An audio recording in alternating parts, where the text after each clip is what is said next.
All right, it's 3 minutes after, so let's go ahead and get started. Before I introduce our event today, I just want to let everyone know we do have some upcoming webinars. On 6/23, we have Amazon's Culture of Innovation. Additionally, we have a virtual book club, Speak Up Sister. The first book club is going to be on 7/15, and then the second event will follow on 8/12. If you sign up, we will send you an ebook, and I'm really looking forward to that one. On 7/22, we have Landing and Nailing, a virtual interview. And then last of all, on 8/4, we have a post-interview tips and tricks. And if you would like to join, please visit our wickedrockymountain.org website. So with that, it's my great pleasure to introduce our presenters today. So today is going to be all about equality in the workplace, and we're partnering with Breaking Glass. And Elizabeth, do you want to kick us off? Yeah, absolutely. Thank you so much, Daniel. Yeah, before we get started, I just want to say thank you to our speakers who are going to introduce themselves in a second. Also, thank you to Women in Telecommunication, Charlene and Daniel, for helping bring this conversation to life. We're about to hear from a group of amazing tech leaders and coaches on how they create equality in the workplace and inspire others to do so. Before we get started, I'd like to, take a minute to introduce myself. My name is Elizabeth Lamb. I'm the partnerships manager for Breaking the Glass. We've done a lot of partnerships with this group before, so some of you may have seen me before. If not, welcome to the group. I'm excited to actually be, staying on for the entire panel and helping moderate this time. But yes, Breaking the Glass partners with tech companies and nonprofits, just like WIC, to provide free personalized programming on diversity, inclusion, and women's career development topics. We have provided webinars for our partners like Dell, IBM, Walmart. Let me know if you'd like to learn more or want to collaborate. I'll be dropping some contact information in the sidebar so that you can get connected with me. Additionally, as the panel's going on, keep in mind some questions that you're going to want to ask the panelists. We're going to have a Q&A session for about the 15 minutes at the end of the conversation. So if you have a question you really want answered, submit it really early so that we make sure we can get to it. If it's the last 3 minutes, we might not be able to get to you, but we'll try to send you an email follow-up as well. So I'll be making sure that we all get all the questions addressed. But yeah, that's enough about me. Amy, would you like to kick off the introductions? Sure. Thank you so much, Elizabeth. My name is Amy Rose. I am currently the Global Partner Engagement Director for Salesforce.org. And my background has been in the tech industry since I graduated from the University of Washington. My degree is in human rights and international relations, but I've been able to apply that to tech through the work that I've done in alliances and partnerships at AT&T, Microsoft, some startups, and now at Salesforce. So I'm really pleased to be speaking with you all today about how we're working to drive equity within our ecosystems and our own cultures. Thank you so much, Amy. Joy, would you like to get started on your intro? Sure. Hi, everyone. Happy Pride, first of all. So I got this at Michael's if anybody wants some shirts. My name is Dr. Joy Wiggins, and I own a equity and inclusion consulting business. So you can check me out at joywiggins.com. And I'm also a professor. So I got my doctorate in social justice and cultural identity and have been in higher education for the last 20 years, but I also work in the tech industry as a DEI consultant.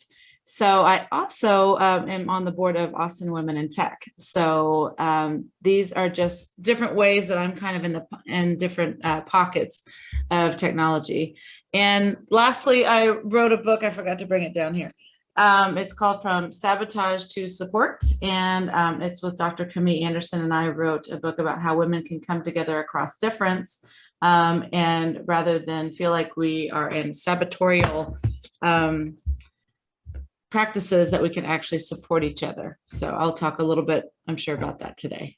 Nice to meet everyone. Yeah, fantastic. And we'll drop a link to order your book in the chat as well. Thank you. That'd be great. Yeah, of course. Steen, would you like to finally kick us off? Or Tine, Sure. I'm sorry, as it's No worries. So my name is Tine Zekis. Tine is short for Christine. That's usually helpful for folks. I am an educator turned software developer.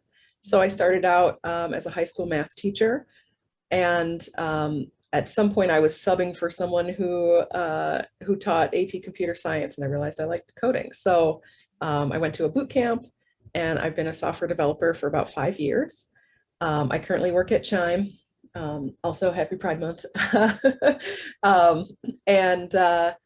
Yeah, my first 4 years or so as a developer, I did some company hopping, usually for reasons related to diversity, equity, and inclusion. And I have finally found a home in a place where I feel a sense of belonging, and I'm really excited to chat with you all about that some more. Absolutely. It's so important to feel like you belong in your workplace. And obviously that's a big part of the conversation today. So obviously you've all joined the panel and you saw that the topic is equality in the workplace. But one of the first things I'd like to actually kick off the discussion is, let's talk about like what the difference is between equality and equity in the workplace, and why it's important to understand those differences when making decisions that are going to impact work culture. Amy, would you like to get us started on how you view those differences and use those definitions to support each other?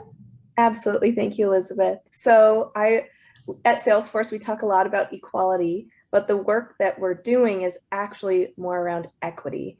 And equity has such a huge impact, both from your HR department, but also in how you're creating the culture of your teams and the work that you're doing. And for us, the work that we do with partners and customers has exponential impact in the world. One of the best examples I have was a mistake that I made once. And I'm an event person. I'm a community builder. I love bringing people together.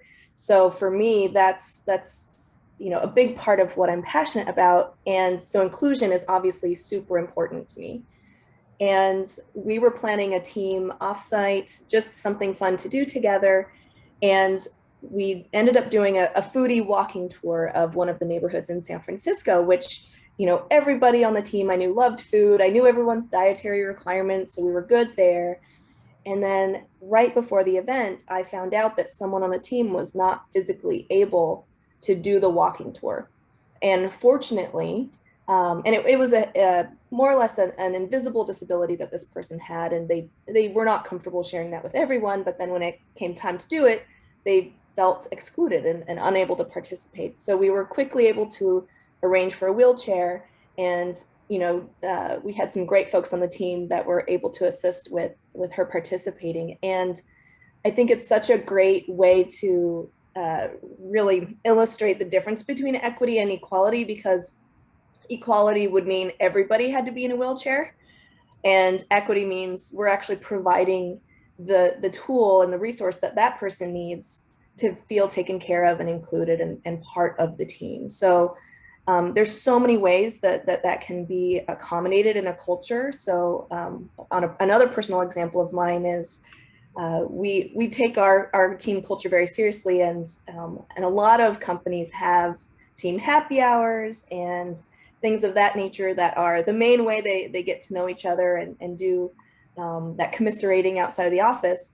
But if anyone else on the call is a parent, you know how difficult that can be when you need to head home after work and take care of your family, and you have even if you aren't a parent, you may have other obligations outside of your work. So I think one thing that we're very mindful of is trying to make sure all of our team engagement and fun activities are during regular business hours, because we already know everyone has committed to keeping those hours as a team. It's part of our team agreement, and it's a way that we can make sure everyone's included without having to, find ways to get them to, contribute outside of their work hours. So those are just a couple examples. I'm sure I have a ton more, but I'd love to hear what other folks on the panel have to say too. Yeah, is it all right if I jump in? So I love this question. I do think that we often conflate equality and equity, and this definitely comes up a lot in education as well. I see we have an educator in our audience as well asking about this. But as a math teacher, I could say, I have in my classroom, I treat everyone equally, and I teach a lesson and I give everyone the same materials, and everyone has an equal resource. But some of my students are visual learners and they need a diagram shown, and some really need to try something out where they can do something with their hands, and some so coming at things where people are is more about equity, right? Equity is the equal access to the same level of success, right? And so translating that into the workplace, that can mean I have some folks on my team who really don't like a hands-on. I think Amy mentioned this when we were talking before, aren't interested in a hands-on manager, whereas others feel neglected if you're not checking in with them. And so, knowing your team as individuals and what they need is the best place to start for equity, as opposed to I treat everyone the same. It's equal, but not everyone's given the opportunity to thrive. Yeah, I agree with both of y'all, and I think I just put something in the chat about the bike image where it shows equity versus equality, and so fitting everyone's needs. And I also think that to kind of answer that other person's questions too, and they were talking about what's the difference around equity and critical race theory. And so equity is really looking at equity across the many different intersecting identities. And in fact, I have a great book that I use. Of course, I can't find, yes, I have it. This is a great book for that educator. It's Case Studies in Diversity, Social Justice Education. And this has an equity framework that you can actually apply in schools. And basically what it is, it's having you look at all the different many perspectives of a particular scenario or situation, and then taking into stock the varying perspectives, all the different outcomes. There's a book that I'm reading right now. It's called something I can't remember, but she talks about a pre-mortem. And she says, whatever the situation is, look at not rather than a post-mortem of what happened and how it failed, but look at all the different ways that it could fail and all the different ways that this could land wrong, and do that kind of assessment to begin with before you start to implement a policy or a procedure. And then also, of course, get buy-in from the people around you. So surveys, constantly, asking folks, what do you need from me as a leader? And then how does that then translate to actionable items from me? So what does that look like? It's almost like the love languages, but not the love languages at work. But how do you, what does that look like? Do you want praise? Do you want appreciation? Do you want the little award piece of paper? Or does that not really matter to you? How would you like us to support you? And asking those very particular questions, I think, is the most helpful. So as the educator in the group, I am happy to send you a ton of stuff. So let me know. Absolutely. We'll have Joy write up a big old book list for us to send around to all the attendees afterwards. All very exciting stuff. Yeah, I've loved everyone's insight on this question. So just kind of like to move on to the next topic. Obviously, equality in the workplace covers a wide variety of things we can discuss. So we're going to try to hit on a variety of those topics. So in professional women's spaces, like this one, it's commonly discussed that women are also often placed with the invisible labor, whether it's administrative duties or driving culture activities.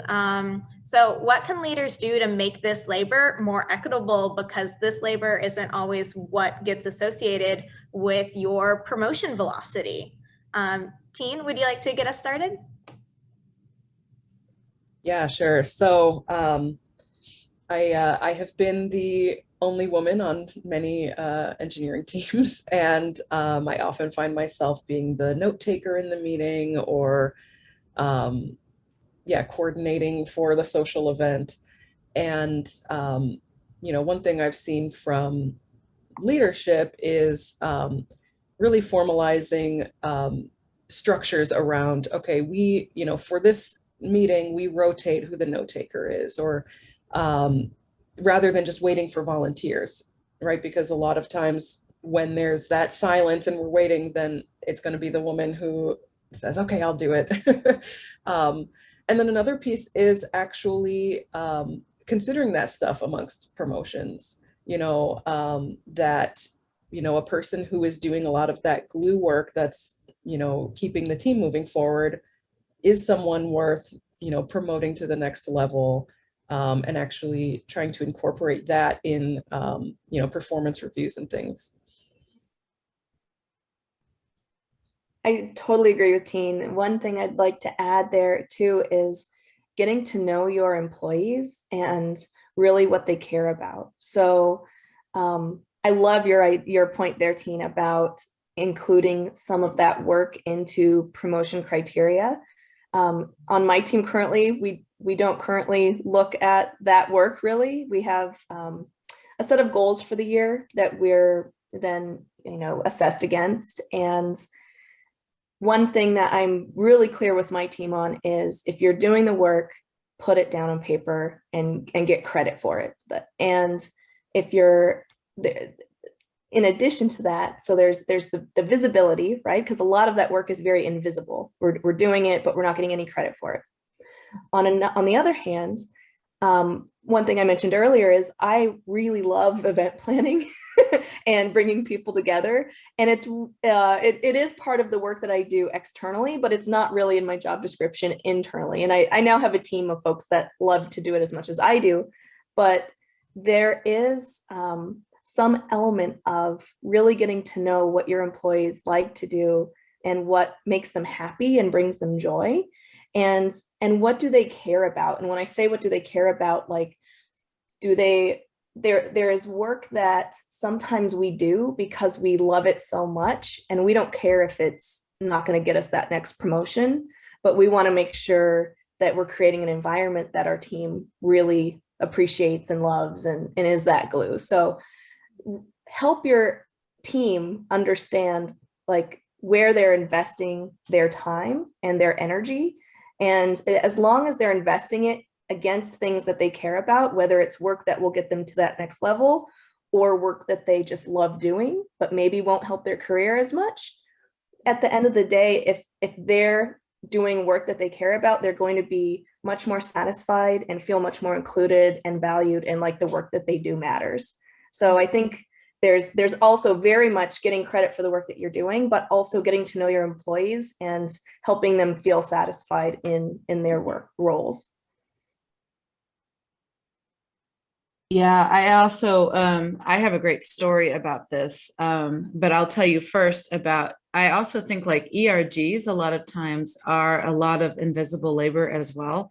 And so, or if you're doing board work, so making sure that you roll that into negotiations with your, and I'll talk about this a little bit later about, but negotiating, when you're negotiating pay and salary and promotions, to ask, before you start going into the ERG and all of that, ask them, say, I would like to be, maybe the chair, I'd like to be involved in ERG, but I understand that it is a lot more labor. I want to know if that is going to position me as a leader, and or at least being involved, and how is that viewed by our executive leadership team? So that's one thing. The other thing, y'all talked about rotating chairs and rotating, how, like, so I was on a social justice committee and we rotated the chairship. The problem is that one time when I was the chair, we had a gender division. And so we normally had events every quarter, and we had already had one like award event, and then we had a race-based conversation event. And the guys in the group wanted to add one more event to the quarter. The quarter is only about 12 weeks long. So that's a lot for us to do. And we knew that in the past, the women that worked underneath those guys were the ones that were always doing the catering, and it always fell on them. So we said, honestly, we don't think that's a good idea. We've already got 2 events. And we just, we didn't even have to say anything. The women all knew that, there were women that were not in the room that day that were going to be burdened with this another event. And so we were trying to stick up for them.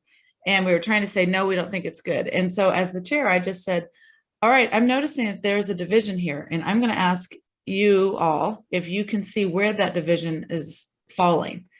And the guys didn't even get it, didn't even see it.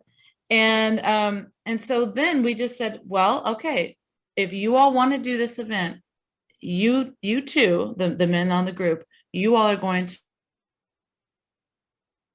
to run it then. You're going to do it. And the rest of us are going to step back. If you're comfortable with that, then go ahead. But we're at a crossroads. So it turns out that the women below them did end up having to do the work. And then we came in and had to do the work and help them. So we were not happy about that. By the end of the year, we had a meeting with the men, and one of them didn't show up because he knew what was coming. The other one came and called us dramatic. And he goes, well, you all were being so dramatic. And the women in the group, you could just feel the bristling. And I said, okay, so something that you may not know is that the word dramatic has a lot of history behind it. Women have been called crazy, dramatic, emotional, and that's been used against us in very violent ways. We can go back to the Salem witch trials. We can go to any women that want to, rebel or protest or anything like that. We also have women that's used against them in productivity reports. We've been lobotomized for things like, it's very serious to say something like that. And he goes, well, I didn't know that. And I said, but now you do. So now you understand that this idea of invisible labor and shadow work is something that women face constantly. And then when we push back on it, that we are called crazy, dramatic, etc. So it's also like when you see these things happening, to know the history behind the terms or the language, so that we can then repair that and say, I know you didn't know, but now you do. So gaslighting, yes, somebody also said gaslighting. Yes. Yeah, absolutely. Joy, thank you so much for, sharing that extra story. And, I've noticed like this theme that's going along so far is that, you ask your employees, you ask them what they value, what type of work that they want to do, understand their goals as a human. And that really does seem to be like a very good opening step to achieving equality in the workplace. And another theme that really came out of this year was a lot more work relationship, or, this year, pandemic year and a half, but we saw a lot more work relationships become more vulnerable. People started checking in new ways. What advice do you have for managers that still feel a little hesitant about how to check in on your team's emotional well-being, because they're afraid of looking like they're overstepping too much? Yeah, actually, Joy, do you want to get us kicked off on this one? Sure. Yeah. So this is kind of piggybacking off of what I was saying earlier, just wanting to check in. And so it's okay to communicate with your team and ask them, how can I help you? What can I do to support you? Rather than just assuming that and so that's one thing. I think that's the biggest, is putting out a survey, putting out an internal survey, letting it be anonymous. And then also anonymous, but then also if you need to know how to individually support them, then obviously don't let it be anonymous. And then just having, more check-ins with them and just saying, okay, I just want to make sure you're feeling supported. What can I do for you? So, having them, let them take the lead and let them tell you, and practice and amplify your own self-care. So be a model for what it is that you, if especially during COVID, we knew that self-care was really important and mental health was really important. So, being transparent about what you're doing, if you feel comfortable doing that as a leader. Of course, all of this depends on how comfortable do you feel. But, I would tell my students during this whole time, we had all kinds of things always happening. And I had a really rough year with a lot of my college students. And so I just told them, I said, okay, today I'm not feeling all that great, but let's just do a quick check-in. We can do a one-word check-in. And even though that might take a little bit of time, it's really important just to gauge the temperature of the room and how everybody's doing at the beginning of a meeting. And I found that really helpful when a team leader of ours did that for us. So I started to do that practice and just amplifying, hey, today, like today before this meeting, I had a facial. So, and that felt great. And I had to get going because I had to come here for this. But I think that's great. Like you have a facial in the middle of the day. So having your leaders say that, this is what they're doing for, for self-care. Know what's currently happening in the world. So during George Floyd's trial, understanding that this was a very emotional week. It's always emotional for our African-American folks, but it's also especially during George Floyd's trial, during all of the protests last summer, the constant daily barrage of police violence that is affecting people in different ways. And so to understand how your employees are being affected. Thinking about the AAPI, Asian American Pacific Islander hate that's happening, all those crimes that are happening, understanding that that's going to land on employees differently. Pride Month, that's important to have Pride Month, to have, our flags, to have our shirts, pronouns, consistently asking about pronouns. ADA accommodations like what Amy was talking about. So making sure that whatever events that you're doing, making sure that people all have the accommodations they need, especially around technology as well. So if they need closed captioning, if they need particular programming that will help them be more engaged, then find ways to do that. If people are having Zoom fatigue, find out how you can take breaks during meetings, or maybe just having some things be asynchronous, and that doesn't always have to be synchronous.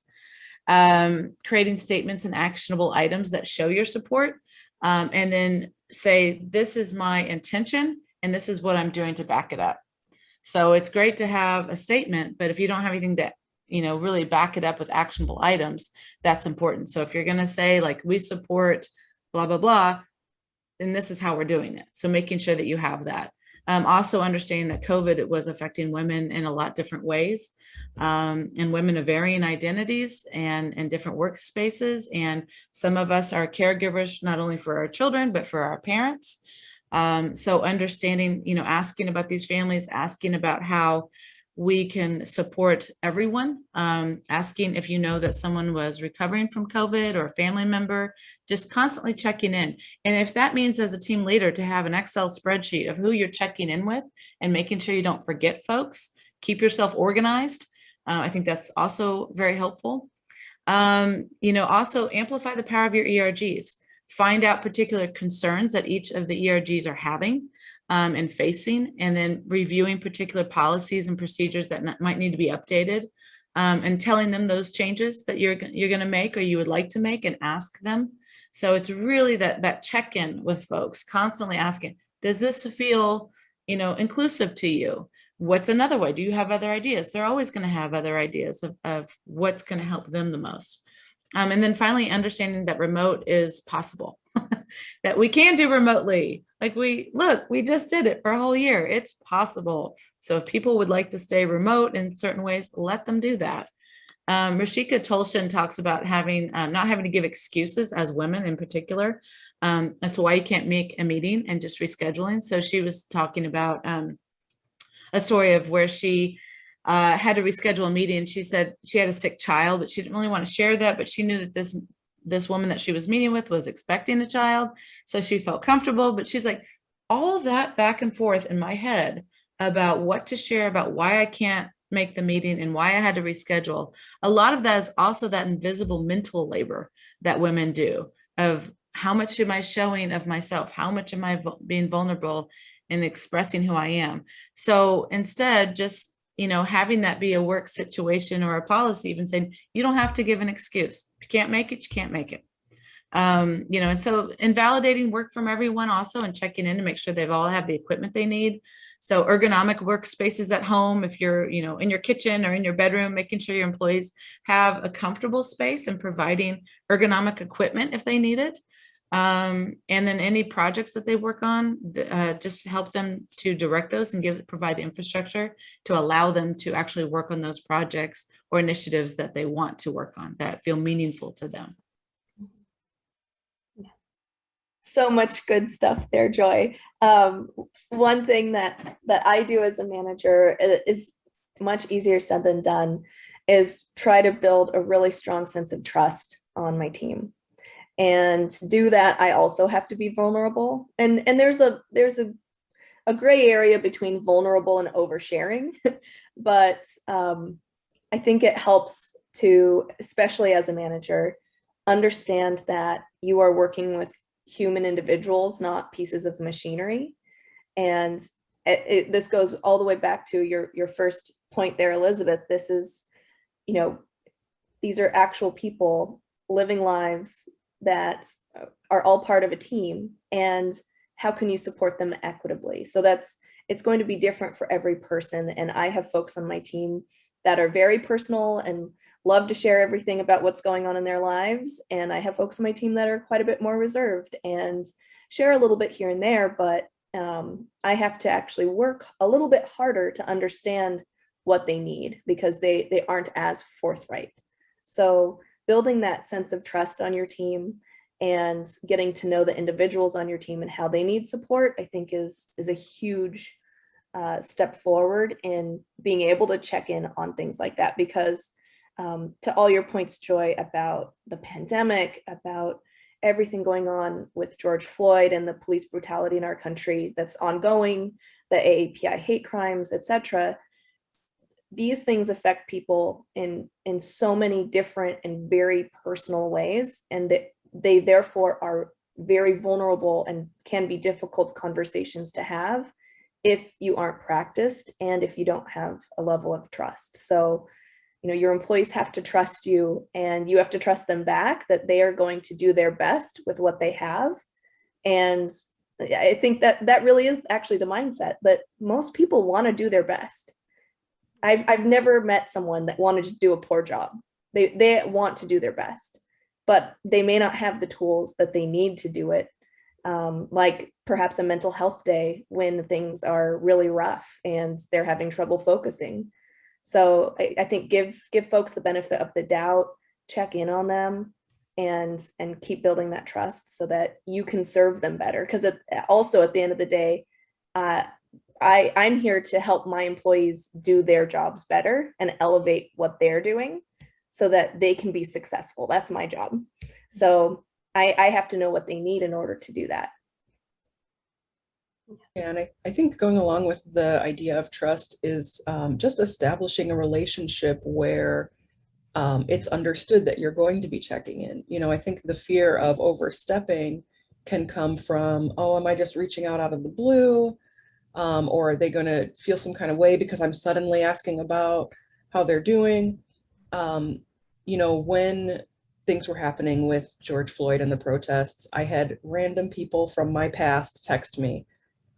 And I was like, I'm clearly the only Black person for you to be, texting me to see if I'm okay. Whereas, even though I was on maternity leave, my manager texted me to see if I was okay. And because we have had those conversations about how I'm doing when, something happens in the Black community, I knew that was coming from a genuine place. And so I really appreciated him reaching out in that case. And, Joy spoke to the violence against the Asian community. And, when that mass shooting occurred, I was, thinking about friends of mine that I wanted to reach out to. And I only texted 2 people.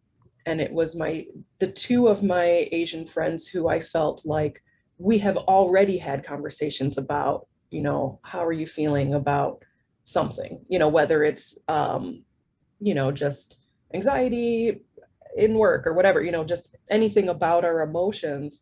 And I thought that, these are the people that know that when I'm asking them, it's not because I'm like, well, you're the only Asian person I could think of, so I texted you, and both of them responded really positively to my checking in.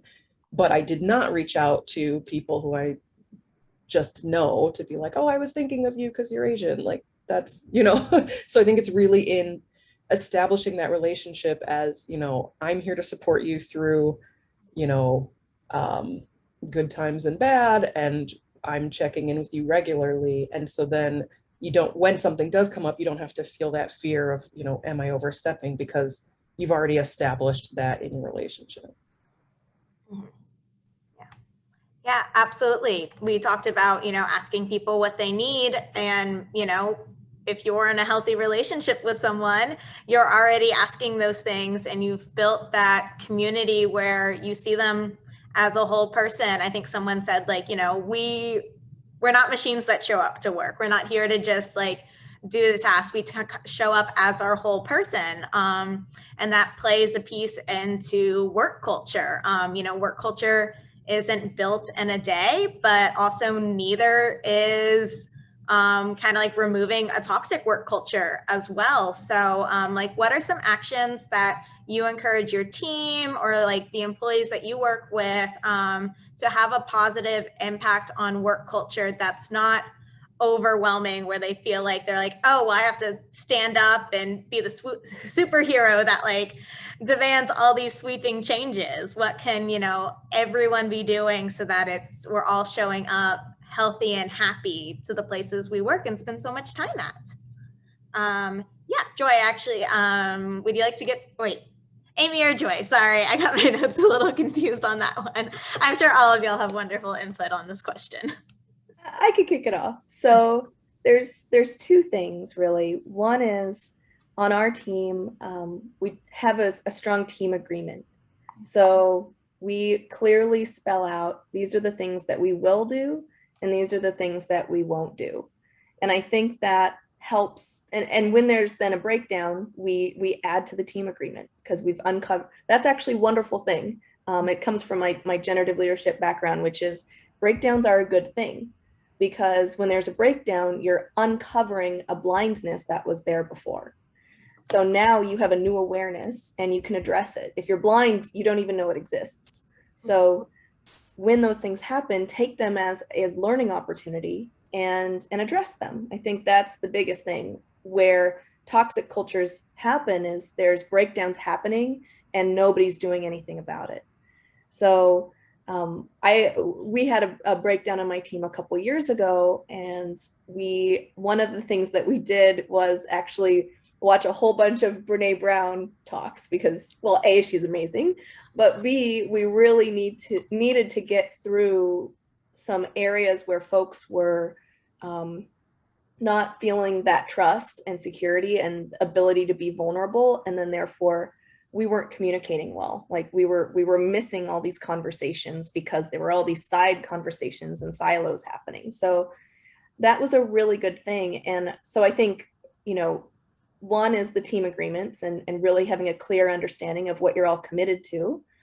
And then the other was you can't shift an entire culture overnight. And most humans and most organizations are very challenged with change. There's whole industry out there on change management. And one of the easiest things you can do is know what your desired outcome is, and then identify what is the absolute smallest step that you could make in that direction. So one example might be, you may not be able to get an ERG set up right away, because that usually takes commitment from the company and budget and a steering committee and all of that, right? But if you know you have folks that are identifying in a similar set of values or identity or whatever, start small. Like start with just a lunch meetup if you can, or a book club, or something that you can align around to get momentum, and then see where it goes. Because as you start to bring more folks in, then they'll bring in new ideas of what they want to get out of it, and they'll also bring the power and the influence that they have in the company to help get it done too. So those are my two.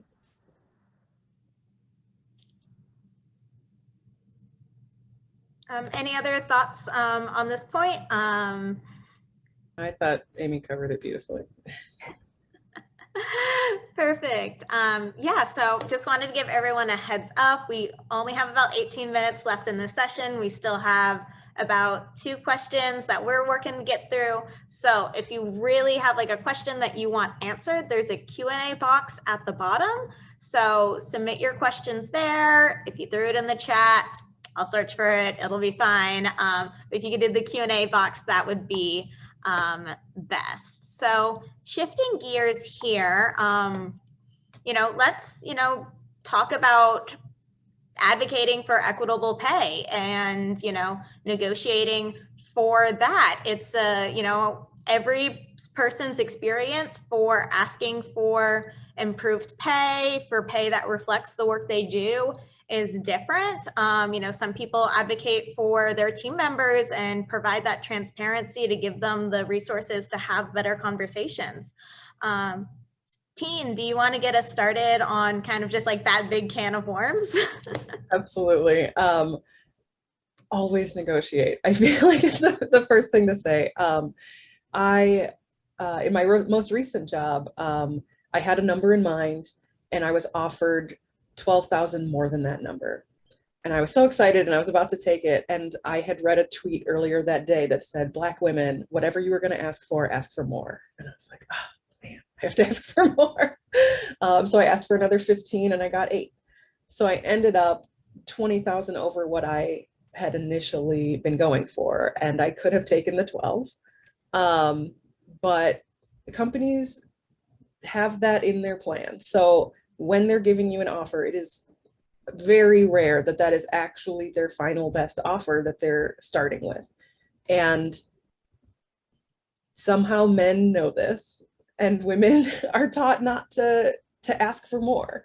And so that ends up, having us come in at a lower level. And then so for every raise, every whatever that's based on a percentage, that gap is getting wider and wider. So for me, it's just every opportunity, even if you feel like it's unreasonable, the amount you're asking for, just always ask for more. I was just coaching a mentee through negotiations and she ended up getting a $60,000 raise, which means she was grossly underpaid before. But yes, I'm very passionate about this. Anytime you're, talking about promotions, those are always the times to start bringing up, here are my accomplishments and here's why I think I should be getting a little more. Yeah, absolutely. Well, we all need you as our mentor as well. Yes, anyone come talk to me if you're dealing with negotiation troubles. And also talking about your salaries. You don't know that you're underpaid if you don't know whatever anyone else is making. And companies might discourage you from sharing salary and it's kind of a taboo subject, but that only helps the companies. That does not help you. And so, even in my current role, me and the other lady engineers got together and talked salary and we all said what we were making. And then during pay bumps, the other 2 both got bumped like 20K to be more at where I was. So you gotta talk about that stuff. Absolutely. Joy, Amy, anything to tack on? Oh, I was just going to say, you got to include the non-women folks in that conversation too. And then I was just going to add to Tine, because I am not an expert in this, but what you just said, that $60,000 pay bump, that is not only life-changing, that's generational changing. That's going to impact future generations and their whole community, their family, etc. So it's so important. Yeah, absolutely. Yeah, we talk about this in our book as well. And it's, when you think about how do you empower yourself and having that practice of asking for more and being able to have those conversations. So, definitely practice with somebody how you're going to have that conversation. I've had to go and negotiate twice, and professors, we don't make anything. It's really bad. And, we all have student loans and everything. So my first professor job, I asked my woman boss, I said, oh, well, it was $45,000, I think, for my first assistant professor job. And I was like, well, is there room for negotiation? She goes, no. So, but turns out there is. I just didn't know that because I was only 30. But later on, I had done a bunch of grants. I'd done a bunch of work. I wrote it all down, like somebody said in the chat, to keep that journal of all the things you've done. I came back, I had another job in my pocket. And then that's what I used as leverage. And I also had a colleague that wanted to come to the university who had been writing multi-million-dollar STEM grants. And so I had those two things. And I said, if this colleague wants to come, but I can't stay here if I don't have a better salary. And so it got moved up, I can't remember how much, but at least 20 to 30, something like that, a big increase. My second job, I did the same thing. And I, at that point, had practice. So that job, I went in and I said, okay, these are all things that I've accomplished. So I waited for 2 years. So it's best, of course, to do this at the front end, if you can. Sometimes with academia, it's difficult. But if you can, of course, do it at the front end, find out the stock options, find out, make sure that you're inputting all the little things like parking, health insurance, any other, like, do you have to pay for travel? Do you have conference fees? All those things. So figure out what a year in the life would look like at this job, and make sure to include all those extra fees that could possibly go in there. Do they have, what's the promotional scale look like? Make sure you have all that information. So all that's important. And don't be afraid to ask, like Tine said, because it's more than likely you are probably not even asking for enough, usually. So definitely ask for more. That's good.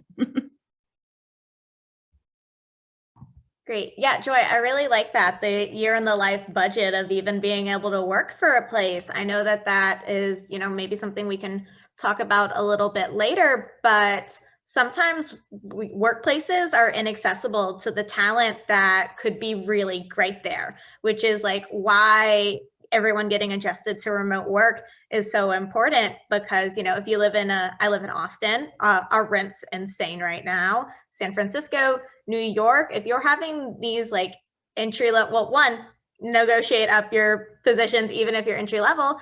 But if you don't want to pay for the cost of living in one of these cities, that's still not a reason that you shouldn't be able to like work for a place and provide them amazing talent. And also, if you're building out a new office, hire the local talent as well. You don't always have to ship in people with those like, Ivy League educations. Those aren't the only places where smart people exist. And so, finally, just kind of like our last question. Like I said, if anyone has Q&A, we'd love to get to that. But finally, part of being a great ally is advocating for the quote unquote only in the room. And, the only can have a variety of different identities. But what are good examples of allyship that you've seen for the only that provide that support where you can like, essentially say like, I recognize that this person's going to need this support. Joy, would you like to get us kicked off? Yeah, this one means a lot to me, and we talk a lot about this one in the book. So a couple of things. I think as a queer woman, I think it's important, and also as a woman, I've had, a lot of great advocates for me. But I've also appreciated when they've asked me in particular ways how I would like to be supported, rather than just assuming and stepping into something that I didn't really want them to say. Or, sometimes I don't always want everybody to know I'm queer. Like sometimes I don't want to talk about it. So I think it's important to find out from the person, if you're looking at the only, find out from them, what's the best way I can support you? If you notice that something has happened in a meeting, or some kind of like they were interrupted or whatever it was, or there was just a microaggression, say, how would you like for me to support you? Would you like for me to say something, or would you like to say something? What's the best way that I can be an advocate for you? An example of this is my co-author, Chime, and I were trying to decide the cover of our book. And as authors, you don't normally get that, but this time we were asked, what's the cover going to look like? She was left off of some of those emails, and we were working with an all-white women editorial and marketing team, and Camilla's Black and I'm white. And so I said to her, I go, hey, listen, I'm noticing that you're getting left off of some of these emails. Sometimes you're on them, sometimes you're off. I think we should say something, but I want to ask you, how would you like to proceed? And she goes, well, thanks for asking. I think the best thing for you to do is to go to them and you say, coming from a white woman, it's going to land a little differently with this all white women team. So if you can go and say something to them, that would be great. And I said, okay, we'll do. And, and I think that's the thing, is to ask. Now, don't ask folks to educate you. So like, why, how come people say queer sometimes? Like, you can go do that research on yourself. Like, I don't need to tell you that. That's a Google search. But things like when you're seeing something in the moment and action should be taken within the team or the company, then ask that person, how can I best support you? I think for me, that's a great way to support folks. Yeah. Again, ask. I love that. I love the speaking too quickly, but I love how you made the difference between ask permission to address someone's needs, find out what those are, but don't ask them to educate you. Because like you said, there's a million resources out there. The people who have done the work to provide the education, they've put it out there. Also, pay for your education too. Buy books, contribute to authors, shop small bookstores as well. Contribute back financially. You can essentially like vote with your pocket sometimes and vote with your wallet. So show that in a financial way as well. Yeah.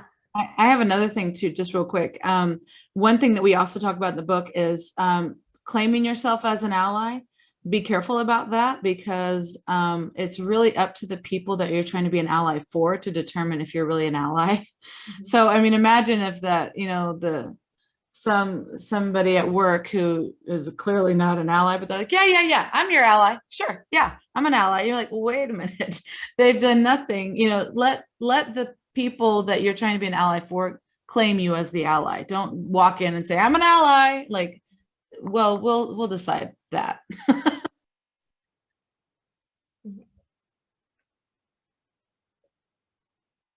Any other thoughts from our other panelists?